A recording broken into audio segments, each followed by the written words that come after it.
Bonsoir. Alors, je souhaite la bienvenue au nom donc de notre association La Souma Mekmer toute personne présente avec nous ce soir et qui a pu se connecter et qui est intéressée par connaître ce que c'est que l'apport que peut amener la micronutrition ou la nutrition. Ce soir, on va voir vraiment avec nos experts, on va affiner un tout petit peu les définitions. Nous avons avec nous ce soir donc Dr Didier Schoss, de l'Institut européen, directeur de l'Institut européen de diététique médicale et de micronutrition, excusez-moi, qui nous a fait l'honneur donc d'être avec nous ce soir et qui va partager avec la générosité qu'on lui connaît et on l'a approché lors du diplôme universitaire de micronutrition, le premier au Maroc, qui était donc à l'UM6SS, et il nous a vraiment montré cette magie et cette importance qu'a la valeur micronutritionnelle de notre assiette. Nous avons aussi avec nous le professeur Razal Hassan, une grande sommité quand même, au Maroc, et dont nous sommes fiers aussi de le recueillir pour qu'il nous parle un peu de ses recherches sur le microbiome. Nous avons également le professeur Elbour, président de la Société marocaine de nutrition, qui va nous rejoindre incessamment. Et nous allons avoir aussi le professeur Ali Jafri, qui nous parlera de la crise nutritionnelle durant cette période de pandémie. Je pense que si cette pandémie nous a appris quelque chose, c'est que on a revalorisé et on a compris l'importance de la valeur justement non calorique et non énergétique de notre assiette. Et tout le monde quand même a connu, ou là s'est intéressé de plus en plus à cette valeur de santé. Voilà, donc c'est ce que nous vous proposons ce soir, Inch'Allah, et je souhaite encore la bienvenue à toutes les personnes qui nous ont rejoints. Et donc, on va attendre quelques minutes quand même, et si le docteur Didier Schoss est prêt, alors on décidera ensemble donc de commencer plus tôt. Nous avions prévu de commencer à 18h30, mais bon, on se disait c'est un jour de semaine, les gens travaillent et tout, mais là, je vois que tout le monde est là et ça fait plaisir. Pour parler un peu de la Souma Mekmer, c'est une association qui a vu le jour il y a un peu plus de 3-4 ans. Elle est sise à Casa. C'est un ensemble de scientifiques médecins et non médecins qui s'intéressent énormément à tout ce qui est thérapie complémentaire, certifiée bien sûr, et avec une revalorisation de tout ce qui est régénératif. D'accord? Donc, elle a un champ très vaste. Elle s'est donnée pour mission justement de mettre en valeur toutes ces thérapies qui sont un tout petit peu non connues par le commun des mortels d'un côté et par les professionnels de santé aussi, ou voilà, méconnues ou c'est-à-dire qu'on ne les comprend pas vraiment. Donc voilà, donc on s'est donné comme tâche donc de communiquer à 3 niveaux avec les institutions pour dire voilà ce qui est vrai de ce qui n'est pas vrai, voici la procédure certifiée de celle qui n'est pas certifiée. Et on s'est donné aussi comme deuxième interlocuteur donc la société scientifique, et puis le grand public aussi, et pour un tout petit peu sortir de ces congrès qui se passent entre professionnels de santé, mais que la société méconnaît ou bien connaît à travers d'autres personnes, entre guillemets, qui délivrent des informations qui ne sont pas à 100% correctes parfois. Donc voilà. Donc ça, c'était pour introduire. Durant ces 3 ans, plusieurs formations, des ateliers pratiques, des formations et puis des conférences surtout ouvertes pour la société civile. Voilà, c'était dans le sens d'élever un tout petit peu cette conscience collective. Est-ce que vous êtes prêt à commencer, docteur Didier? Donc, je vais réactiver votre… Ouais. Vous m'entendez, Bouchra? Oui. Ouais, je vous entends très bien. Moi, je suis Vous êtes prêt? prêt. Alors, On peut commencer si vous le d'accord, souhaitez, il n'y a pas de souci. magnifique. D'accord. Est-ce que vous voulez que je commence à partager mon écran? Oui, s'il vous plaît. Est-ce que le partage d'écran fonctionne? Bouchra? Oui, Didier, je vais vous passer la main et vous pourrez faire le partage d'écran. D'accord? D'accord. Merci. L'écran est partagé, donc je peux me mettre en diaporama. C'est bon comme ça? C'est bon, c'est bon. Bon, mais écoutez, bonjour à toutes et à tous et merci Bouchra de cette invitation. Tu sais comme ça me fait très plaisir de venir travailler avec vous, surtout que ça fait déjà quelques mois qu'on n'a pas eu l'occasion de venir avec cette crise sanitaire. Euh, je tiens à remercier toutes les personnes qui nous ont aidés à- à intervenir à Casablanca pour ce diplôme universitaire de micronutrition, avec l'aide évidemment du professeur Nedjari qui a été l'élément majeur pour dynamiser la rentrée de la micronutrition au Maroc. Et puis avec le professeur Fatima Zora Alaoui, nous avons pu mettre en œuvre depuis maintenant plus de 4 ans ce diplôme universitaire qui est aujourd'hui, depuis ces dernières années, fortement aidé par le professeur Abdelatif Bourg, puisque en tant que président de la société de nutrition marocaine, il a, avec toute son équipe, aidé et vient de faire des cours à ce DU. Et nous espérons que dès l'année prochaine, on pourra reprendre les cours en présentiel et continuer cette belle aventure que tu as suivie, Bouchra, avec tous nos amis professionnels de santé marocains. Donc, pour ma partie, je vais intervenir sur l'importance du microbiote intestinal dans sa partie de prévention immunitaire. On va voir ensemble toute l'importance qu'on lui accorde dans le domaine de la santé en général, et on fera le focus sur sa mission en tant que chef d'orchestre de cette symphonie immunitaire euh, pour laquelle il joue un véritable rôle de chef d'orchestre. Alors, vous le savez maintenant, ça sera repris dans les conférences plus tard. C'est dans les nouvelles découvertes de ces 20 dernières années, les découvertes concernant le microbiote intestinal et l'ensemble des autres microbiotes revêt une importance majeure, puisque grâce aux nouvelles techniques de séquençage à haut débit, les chercheurs ont pu déployer au-delà du génome humain la recherche sur les autres génomes et entamer toutes ces connaissances concernant le métagénome d'abord du microbiote intestinal, puis ensuite de tous les autres microbiotes. Et véritablement, c'est un domaine qui, depuis ces 15 dernières années, est évidemment quelque chose, un événement majeur et qui permet, avec cette recherche qui est quasiment planétaire aujourd'hui, nous donne des milliers de publications chaque jour, chaque mois, et qui nous en apprennent d'autant plus sur cette nouvelle connaissance qui a confirmé les premières estimations du départ, hein, qui a permis de comparer le microbiote du sujet non patient, non malade au sujet de maladie. Ça a confirmé effectivement son implication euh, pour ceux qui se connectent, il faut essayer pendant les conférences d'éteindre les micros. S'il vous plaît, s'il vous plaît. Voilà. Donc, je vais vous. Didier, tu dois pouvoir le faire si Ouais. jamais. Ouais. Titre personnel, c'est bon. C'est bon. Donc voilà. Donc ça a confirmé l'importance du microbiote intestinal sur à peu près toutes les maladies, toutes les pathologies chroniques, hein, en particulier bien sûr au départ sur les maladies intestinales.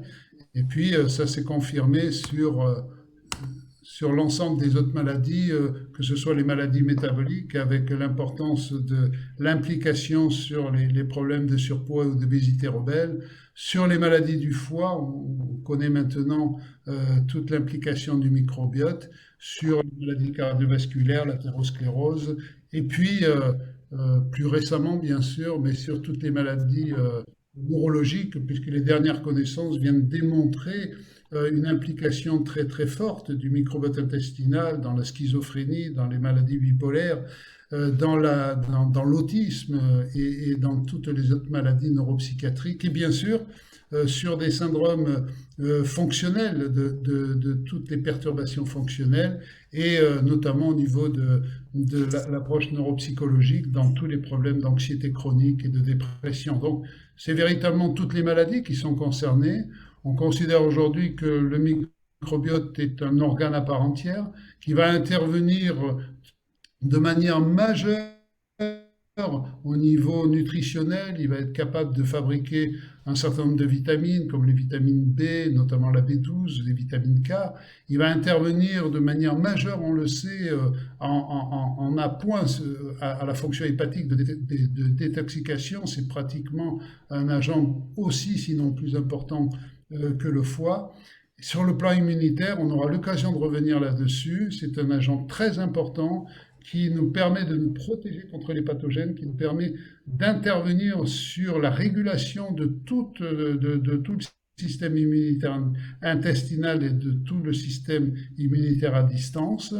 Dans le stockage des graisses, on a vu pour l'obésité, dans sa capacité d'apporter des métabolites extrêmement précieux pour l'organisme, notamment en fermentant des fibres qui pourront fournir des acides gras à chaîne courte, dont le butyrate, on le sait aujourd'hui, joue un rôle extrêmement important sur la régulation immunitaire, la régulation neuropsychologique, la régulation au niveau métabolique. Et puis la modulation, on l'a bien vu, sur si le microbiote joue un rôle important au niveau du cerveau, c'est parce que les relations entre l'intestin et le cerveau, au travers de l'information donnée par nos bactéries, jouent un rôle prépondérant au niveau de la modulation du fonctionnement du système nerveux.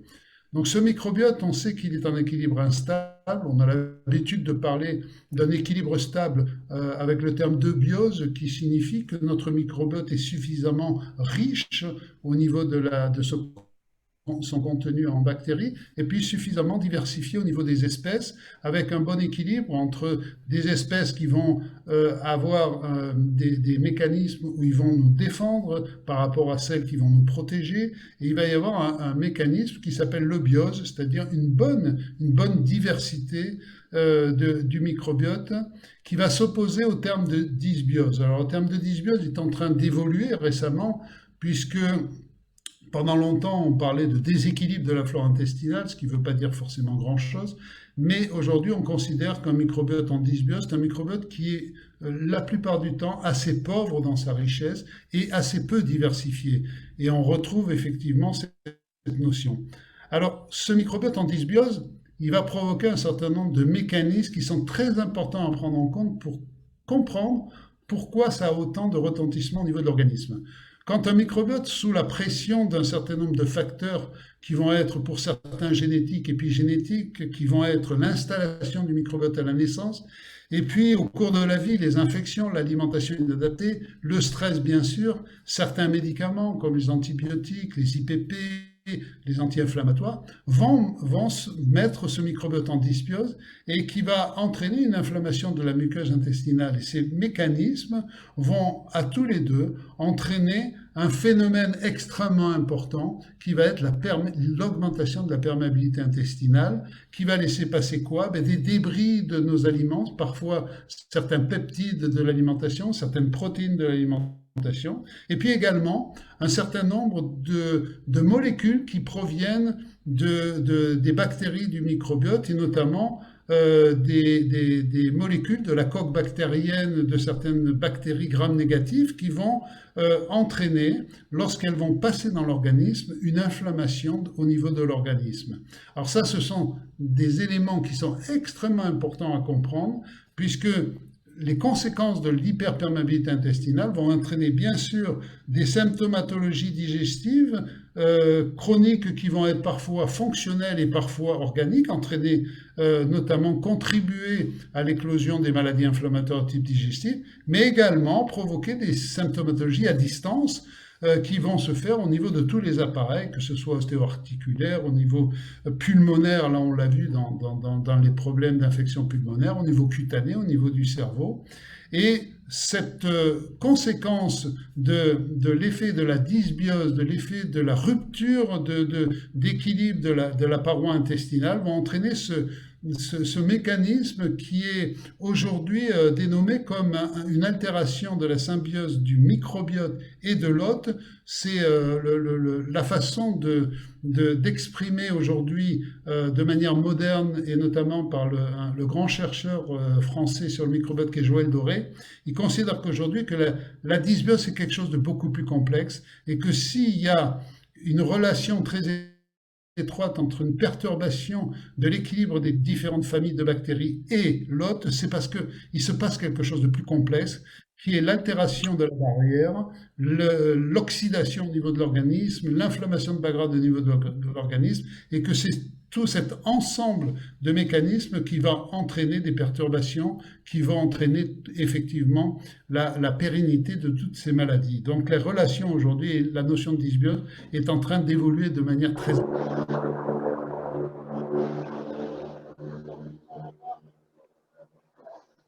Si on prend l'exemple comme les situations à risque au niveau du Covid, on a identifié un certain nombre de situations à risque, et en particulier les maladies qui ont une composante inflammatoire importante, et notamment l'obésité grave a montré qu'il y avait effectivement chez ces patients-là des risques très importants d'avoir des Covid qui tournent vraiment très très mal, et certaines équipes ont montré que pour expliquer les relations entre ces patients obèses et ces patients qui avaient un Covid grave, eh bien le microbiote intestinal, l'intestin, joue un rôle très important, et vous voyez que selon ce schéma, vous voyez bien qu'il y a cette perméabilité intestinale qui joue un rôle important avec l'accumulation au sein de l'organisme de ces fameuses endotoxines, ces LPS, qui ont un caractère très inflammatoire, qui vont entraîner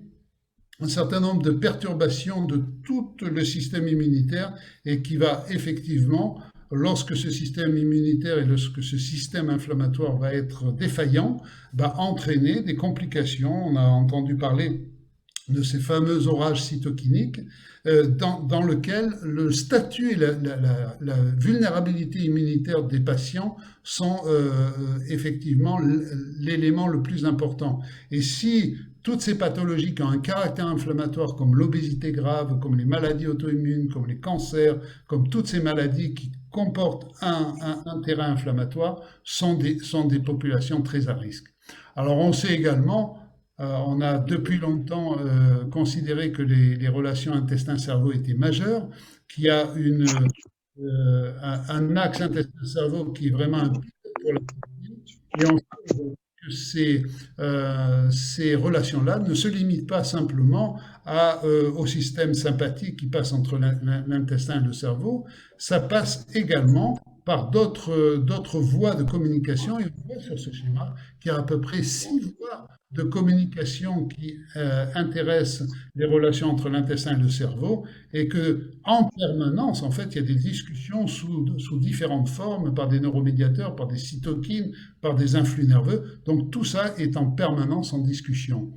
Donc on peut tous agir sur notre microbiote, et on le sait, et c'est vrai qu'en micronutrition, l'ADN du concept de micronutrition repose sur l'élément majeur que repose notre écosystème intestinal, et nous avons appris à moduler notre microbiote. La modulation se fait en améliorant les propriétés du microbiote par des souches probiotiques qui sont correctement choisies, et la spécificité des souches microbiotes doit être prise en compte pour pouvoir faire le bon conseil, le bon probiotique au bon patient. Évidemment, l'intestin a cicatrisé lorsqu'il y a une perméabilité intestinale augmentée, et puis en compensant les effets de la dysbiose, puisque lorsqu'il y a des perturbations de l'équilibre des espèces bactériennes et une alimentation qui n'est pas adaptée, on va avoir des métabolites comme le butyrate par exemple, qui ne va pas être...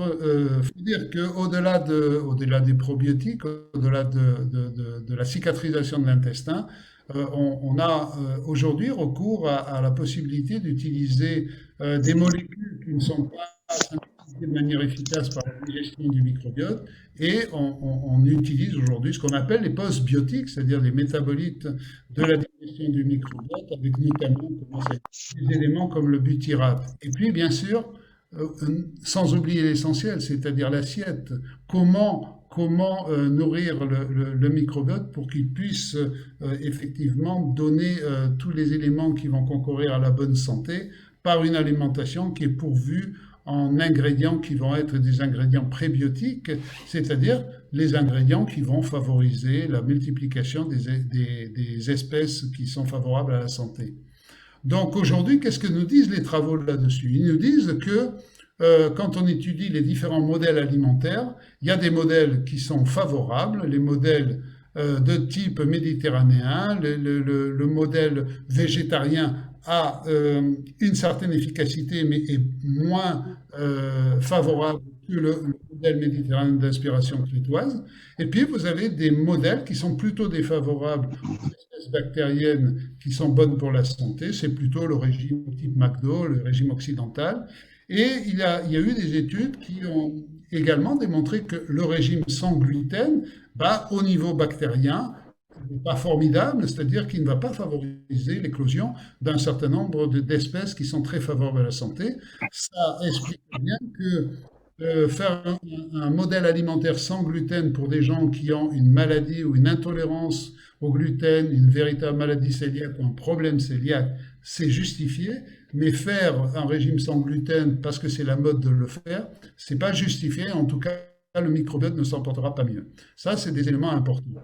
Aujourd'hui, on sait que les groupes alimentaires qui ont un impact extrêmement intéressant au niveau du microbiote, ils font partie de la famille de ce qu'on appelle les fructanes, de ce qu'on appelle les amidons résistants. On sait aujourd'hui que la plupart des aliments qui contiennent des polyphénols sont favorables. Les polyphénols sont toutes ces familles que l'on retrouve dans les fruits et les légumes, ce qui donne de la couleur, de la saveur, mais également les herbes aromatiques, toutes les épices qui sont largement consommées dans l'alimentation traditionnelle marocaine.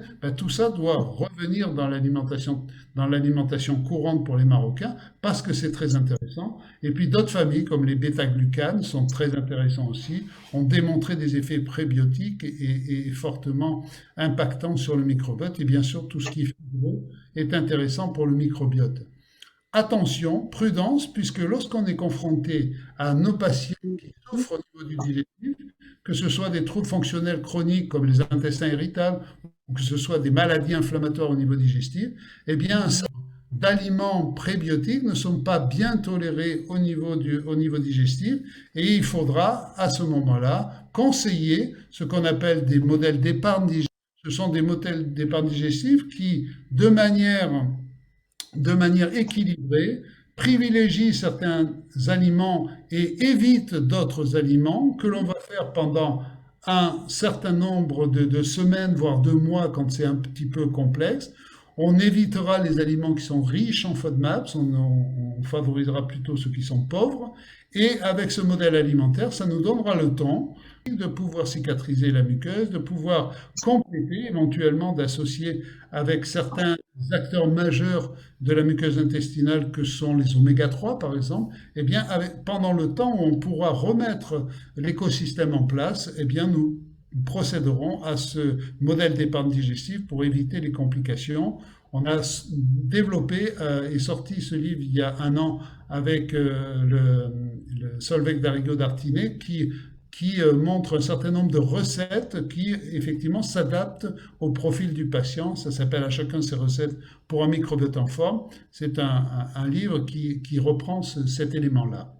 On avait dit on va regarder de plus près et faire le focus sur les propriétés du microbiote sur l'immunité. Et on va regarder un petit peu en quoi il est important pour notre système immunitaire.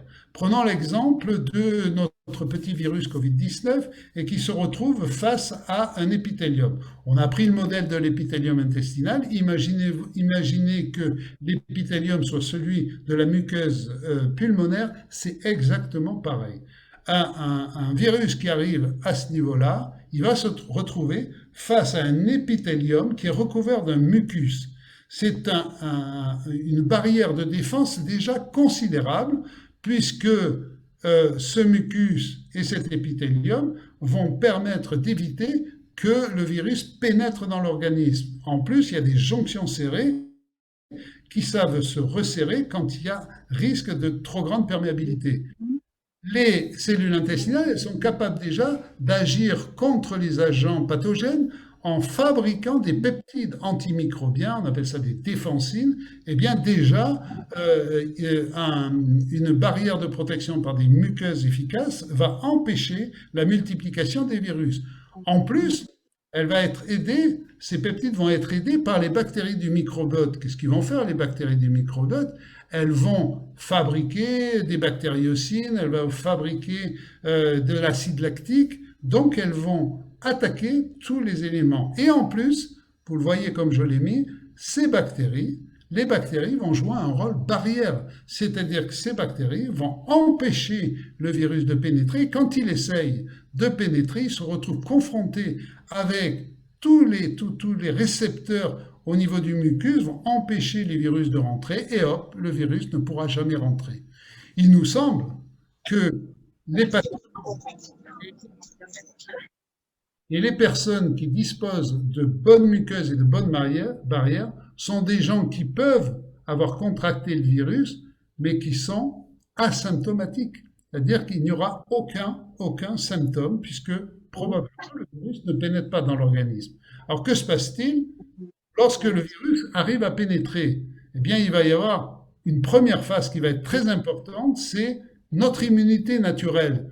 C'est l'immunité innée. L'immunité innée, elle va être immédiate, ça va se passer en 4 heures pour déclencher, et puis ça va durer 4 jours. Eh bien, c'est la phase inflammatoire. Cette phase inflammatoire, normalement, elle est contemporaine d'un certain nombre de symptômes. Vous avez un petit peu de fièvre, vous avez des courbatures, vous avez des éléments qui font que vous êtes, vous avez les syndromes grippaux classiques, vous avez ça. Et puis, si au bout de 14 jours, ça ne va pas, eh bien, on fait appel à l'immunité adaptative.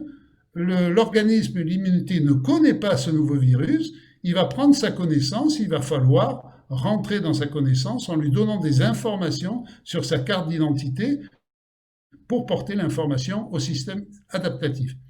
Donc, que se passe-t-il? Imaginons que vos barrières soient un petit peu fatiguées, que votre virus arrive à pénétrer. Première des choses, vous allez avoir le système immunitaire qui est classique, qui est toujours le même, quel que soit le virus en cause, et qui va déclencher le phénomène de l'inflammation. Ça, c'est la première phase, et ça va durer 4 jours. Si ça ne suffit pas, vous aurez, par l'intervention de petites sentinelles qu'on appelle les cellules dendritiques, vous allez avoir un petit codage de la carte d'identité du virus qui va être transporté par nos cellules dendritiques. Et qu'est-ce qu'elles vont faire? Elles vont fabriquer des lymphocytes, le système lymphocytaire qui est le système immunitaire adaptatif, et qui va être beaucoup plus précis. C'est-à-dire qu'après les barrières, on va fabriquer des tireurs d'élite, en fait. Ce sont des lymphocytes T qui vont entraîner l'immunité cellulaire et les lymphocytes B qui vont entraîner l'immunité humorale. Donc voilà ce qui se passe en cas d'infection virale. Vous allez avoir le système TH1 qui va être stimulé parce que ce sont des virus qui sont intracellulaires. Et une partie de ces cellules TH1 qui ont reconnu la carte d'identité du virus en question vont se transformer en cellules mémoire. En même temps, on va avoir les cellules CD8, c'est des cytotoxiques qui sont capables de transpercer les cellules qui contiennent des virus. Eh bien, une partie de ces CD8, elles vont se mettre en mémoire. Et à côté de ça, grâce à des mécanismes un petit peu complexes avec des interférons qui vont arriver, les cellules B, les cellules des lymphocytes B, elles vont faire des immunoglobulines et en même temps se remettre en mémoire. Donc on a un système mémoire qui se met en place dès que le système immunitaire adaptatif prend connaissance de la réalité d'un nouveau virus. Donc si on veut résumer, en fait, notre organisation immunitaire se fait d'abord par les muqueuses. Et les muqueuses, c'est très important et on en parle rarement. On a parlé depuis 10 ans des secrets des microbiotes, ça a été extraordinaire, c'est la révolution de la médecine. depuis un an, depuis qu'il y a un nouveau virus, eh bien, on ne parle plus de la protection fabuleuse que l'on peut avoir avec nos muqueuses et par nos microbiotes. Ensuite, les lance-flammes. Les lance-flammes, c'est quoi? C'est l'inflammation. Les tireurs d'élite, c'est les lymphocytes T, et les archivistes, c'est les lymphocytes mémoire. Ça, c'est la complexité, c'est un petit peu l'harmonie de toutes les réponses qui font que nous sommes armés, quand nous sommes dans une santé immunitaire correcte, avec des armes qui sont capables de lutter contre toute infection. Qui est le chef d'orchestre de tout ça? Ben, le chef d'orchestre, c'est le microbiote. Ça veut dire que non seulement il va jouer un rôle très important dans la santé de nos barrières, dans l'effet barrière qu'il arrive à faire sur les muqueuses, mais en plus, il prend l'information de tout ce que le système immunitaire présente et il va adapter les besoins de l'organisme au système immunitaire. Donc, c'est un chef d'orchestre de toutes les réponses immunitaires. Penser à optimiser l'efficacité de notre microbiote intestinal, c'est penser à optimiser nos ressources immunitaires. Aujourd'hui, il y a pas mal de revues qui ont été faites cette année. Il y a eu un gros travail fait par les spécialistes sur les nutriments de l'immunité. Ils ont pu démontrer, notamment il y a des revues comme la revue de Calder qui est remarquable, qui a montré qu'il y avait des acteurs indispensables pour que le système immunitaire fonctionne de manière correcte. Vitamine A, vitamine D, vitamine C, vitamine E, la B6, la B9, la B12, indispensables. Le zinc, le fer, le cuivre, le sélénium, magnésium, indispensables. À côté de ça, le chef d'orchestre, c'est qui? C'est le microbiote. Donc, on a besoin de ces éléments-là, un petit focus sur la vitamine D.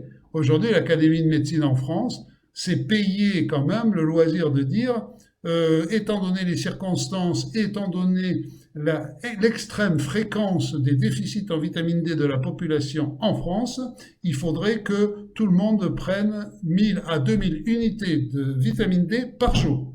C'est une recommandation aujourd'hui de l'Académie de médecine.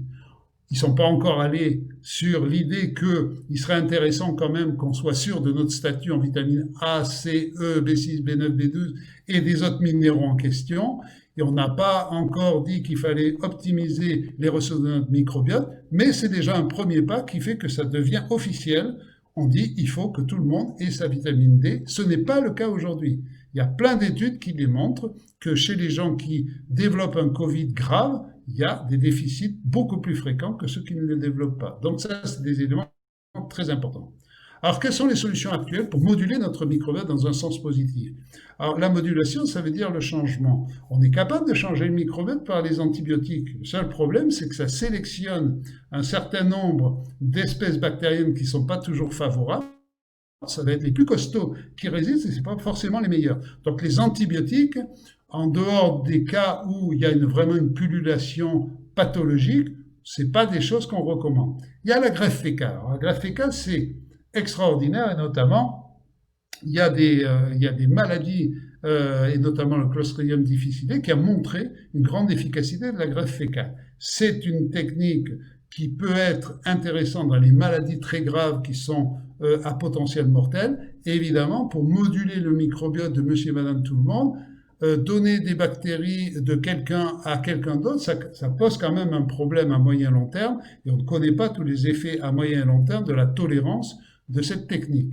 Par contre, on a des moyens de moduler de manière personnalisée avec des probiotiques, avec des prébiotiques, avec des cicatrisants et avec des postbiotiques aujourd'hui, et puis bien sûr, avec notre alimentation. Donc on a plein de moyens.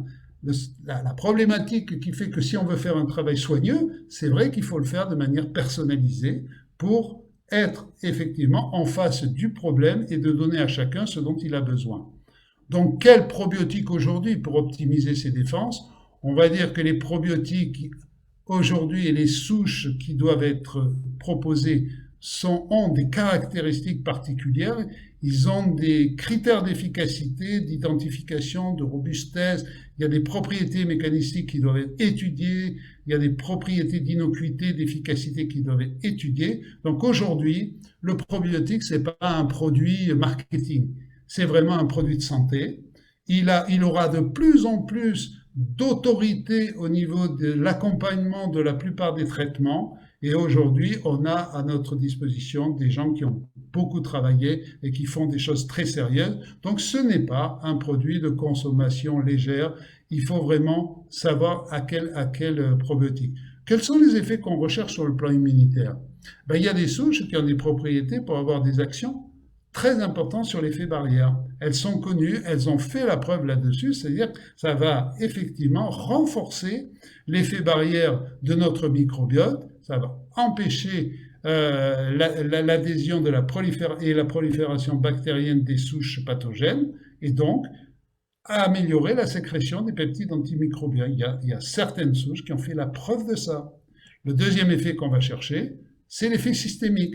C'est-à-dire, il y a aujourd'hui des souches qui sont capables de stimuler les défenses anti-infectieuses et antivirales. On les connaît, elles ont un profil cytokinique particulier. On les appelle les probiotiques, avec les souches probiotiques qui ont un effet de type TH1. Elles s'opposent à d'autres souches probiotiques qui ont plutôt des effets qui vont agir sur la régulation anti-inflammatoire, plutôt protecteur des patients qui ont une hypersensibilité, un terrain plutôt allergique, un terrain plutôt auto-immun. C'est d'autres souches probiotiques. Eh bien, si on veut se défendre chez les gens qui font des infections, qui sont fragiles sur le plan immunitaire, à faire des infections à répétition, on a tendance à donner des souches probiotiques qui vont avoir des effets plutôt immunostimulants. Mais ça va être une action systémique. Donc aujourd'hui, on peut jongler avec les produits qui ont été clairement et sérieusement étudiés pour aider nos patients à mieux se défendre grâce aux probiotiques. Donc ils vont avoir une faculté de modulation de l'immunité en fabriquant plus de cytokines anti-infectieuses. Donc aujourd'hui, les hypothèses sur les mécanismes impliquant la dysbiose dans l'évolution de la sévérité du Covid, elles ont été bien étudiées et on comprend qu'aujourd'hui, quand on passe de l'infection au niveau ORL pulmonaire jusqu'à une problématique systémique, c'est qu'à un moment donné, l'écosystème intestinal va être impliqué. Ça veut dire que quand on respire un virus, comme le Covid par exemple, eh bien à un moment donné on l'avale et que ce Covid il va aussi se développer au niveau intestinal. Et il semblerait que quand il se développe au niveau d'un écosystème intestinal avec un microbiote intestinal qui n'est pas en bonne santé, ça se passe très mal. Et surtout s'il y a une rupture de la symbiose entre le microbiote et l'autre, il va y avoir des passages systémiques au niveau digestif, il va y avoir des translocations et c'est probablement là où le système immunitaire est débordé et qui déclenche des réactions inflammatoires totalement aberrantes, voire ces fameux orages cytokiniques. Donc, il y a véritablement ce qu'on observe aujourd'hui dans les modèles qui sont proposés par les chercheurs pour expliquer pourquoi il y a des gens qui présentent une pathologie qui va durer une semaine, 10 jours et puis qui revient à la norme avec une immunité qui reprend le dessus. Pourquoi les gens peuvent à un moment donné sortir du champ de la réaction immunitaire correcte? Il y a probablement l'intervention de ce microbiote intestinal qui va être majeur. Donc, qu'est-ce qu'il faut faire? Eh bien, il faut repérer les états de dysbiose. Nos patients, quand ils viennent nous voir, il y a des gens qui sont dysbiotiques, d'autres non. Il y a plein d'éléments qui nous permettent de le mettre en évidence. Il y a des éléments cliniques, fonctionnels. Et puis, on a un certain nombre de marqueurs qui nous montrent des marqueurs inflammatoires au niveau digestif, des marqueurs de perméabilité intestinale, des marqueurs du métabolome intestinal. On a à notre disposition une biologie extrêmement fine qui nous permet de repérer, de traiter les états de dysbiose. Ensuite, par rapport à ça, il va falloir traiter les gens avec les éléments qu'on a, regarder si les gens ont une alimentation, une assiette bien remplie et peut-être compléter l'alimentation par des protocoles qui associent un certain nombre de vitamines très importantes, un certain nombre d'oligo-éléments et de minéraux très importants, et on a la possibilité d'aider beaucoup de personnes pour que le système immunitaire soit beaucoup mieux protégé. dernière slide que je voulais vous montrer, c'est l'invitation que l'on vous fait après Bouchra et tous les amis professionnels de santé qui sont venus suivre les premières promotions du diplôme universitaire de micronutrition, vous informer que vous serez les bienvenus pour la future promotion. On le fait de manière extrêmement intéressante avec tous les acteurs de la nutrition marocaine et grâce à l'intervention de l'Université Mohamed VI des sciences de la santé, nous avons vraiment le privilège de pouvoir travailler de manière très efficace avec vous. Je vous remercie.